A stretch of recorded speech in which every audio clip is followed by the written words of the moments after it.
tied into the typology that we choose later on for our building. Lighting can create indoor and outdoor spatial conditions that reflect performative as well as sensory responses to the users, the people that are experiencing that architecture.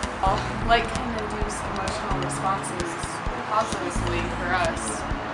This can be through the quality of the light as well as how it plays on us psychologically and those triggers that we feel in our environments that make us feel good.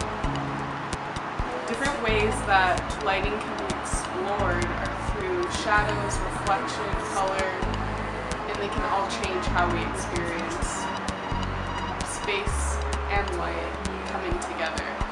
These kind of elements will start to create sensory places that can transcend architecture into something people might have never experienced before in something that has been designed. Some examples of different installations outside of architecture where people started exploring these different ways of using lighting to create experiences.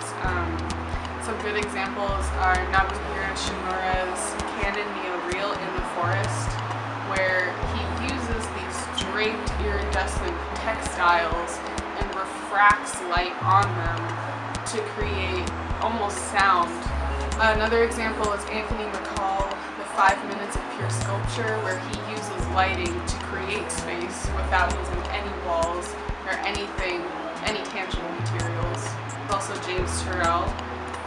He did different works such as the sculpture de Lumiere, other examples where he masterfully creates spatial experiences with light. And these can all be examples of case studies where sensory experiences explored in artistic ways. In terms of literary sources that we can use for this thesis, I'm looking at Vincent Lagunier, Light and Emotions, Exploring Lighting Cultures. That was written in 2011. There's also Robert Clanton and Lucas Tierras, the book Staging Space, Scenic Interiors and Spatial Experience. This thesis will unveil a design through that research. Some typologies that might marry these ideas are including mixed-use places, and I kind of see them as places of wellness and well-being. These can be meditation spaces, personal spaces, as well as groups that will be able to benefit from lighting as a healing element and as a peaceful spatial creator, as well as places for physical health.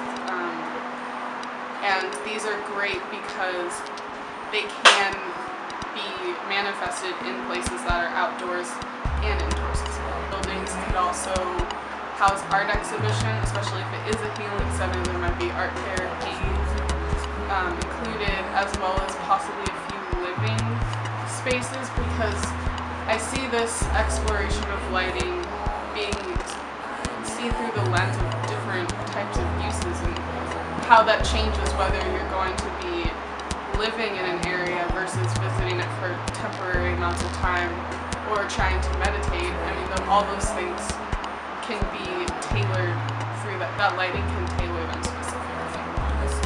As I become an architect in my future, I think the way that we light our buildings and creating cinematic experiences is always going to be on the forefront of my design aesthetic, as well as my philosophy about life and living in architecture.